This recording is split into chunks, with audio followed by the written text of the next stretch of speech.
혹시 일본 원정 치료라는 말 들어보셨나요? 한때 정말 절박한 환자들이 어쩔 수 없이 선택해야 했던 길인데요. 이제 이 말이 정말 과거의 이야기가 될지도 모르겠습니다. 바로 우리나라 줄기세포 치료법에 아주 큰 변화가 생겼기 때문이죠. 오늘 이 변화가 도대체 어떤 의미인지 그 핵심을 한번 제대로 짚어보겠습니다. 자, 오늘 우리가 함께 살펴볼 이야기입니다. 먼저 왜 환자들이 그 멀리까지 가야 했는지 그 원정 치료의 배경부터 시작해서요. 새로운 희망이 된 법은 대체 뭔지, 그리고 아마 제일 궁금해하실 거예요. 일본과는 뭐가 어떻게 다른 건지 비교해 볼 겁니다. 당연히 여기서 생기는 기회와 조심해야 할 점, 그리고 앞으로의 방향까지 차근차근 따라와 주세요. 그럼 첫 번째 이야기부터 시작하죠. 줄기세포 원정. 이 새로운 법이 왜 필요했는지를 알려면 먼저 환자들이 어떤 절박한 딜레마에 빠져 있었는지를 알아야 합니다. 바로 이 질문에서 모든 게 시작됩니다. 도대체 왜 우리나라 환자들이 비싼 돈과 시간을 들여가면서 일본까지 가서 치료를 받아야만 했을까요? 여기 A씨 같은 분들의 이야기가 있습니다. 암 환자인데 한국에서는 임상 연구에 참여할 조건이 안 됐던 거예요. 그럼 어떻게 되느냐? 치료받을 방법이 아예 없었어요. 그분들에게 유일한 희망의 끈은 바다 건너 일본에만 있었던 거죠. 이게 바로 수많은 환자들이 비행기에 몸을 실어야만 했던 진짜 이유입니다. 자, 그럼 두 번째 이야기로 넘어가 볼게요. 바로 이 절박한 문제에 대한 해답, 새로운 법과 새로운 희망입니다. 드디어 환자들에게 치료의 문을 열어준 아주 결정적인 변화에 대해 알아보겠습니다. 그 변화의 심장에는 바로 이 첨단재생의료법 개정안이 있습니다. 올해 2월부터 시행됐는데요. 핵심은 이거예요.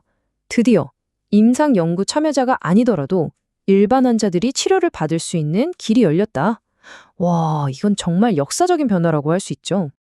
그러니까 이제 A씨 같은 환자들이 굳이 일본행 비행기를 타지 않아도 될 희망이 생긴 겁니다. 근데 여기서 오해하시면 안 돼요. 모든 규제가 다 풀린 그런 프리패스가 생긴 건 절대 아니거든요. 여전히 넘어야 할 문턱들은 남아 있습니다. 바로 이 지점에서 세 번째 이야기가 아주 중요해집니다. 한국 대 일본.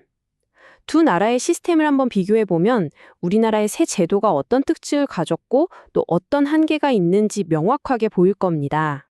일본은 지금 상황이 어떤지 아세요? 업계에서는 이런 말까지 나와요. 일본에서 줄기세포 치료는 그냥 점 빼는 수준이다. 이게 말이 되나 싶죠.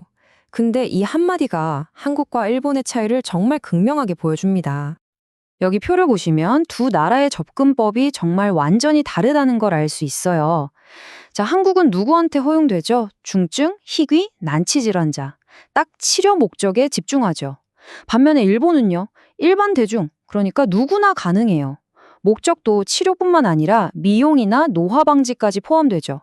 장소도 한국은 정부가 지정한 큰 병원에서만 가능한데 일본은 동네 병원에서도 아주 쉽게 접근할 수 있습니다. 한쪽은 굉장히 신중하고 다른 한쪽은 아주 과감하다고 볼 수 있겠네요.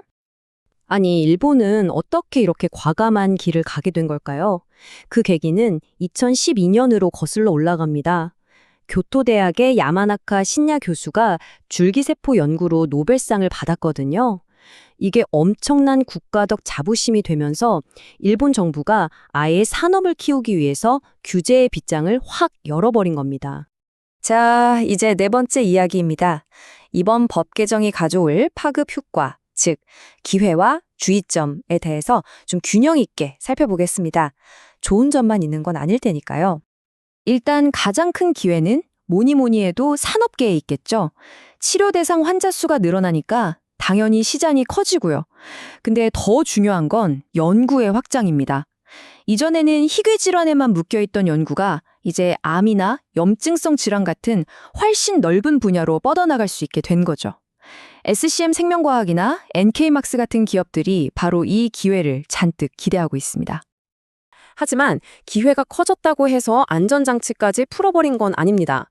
치료 대상은 여전히 중증, 희귀, 난치 질환자로 아주 엄격하게 제한돼요.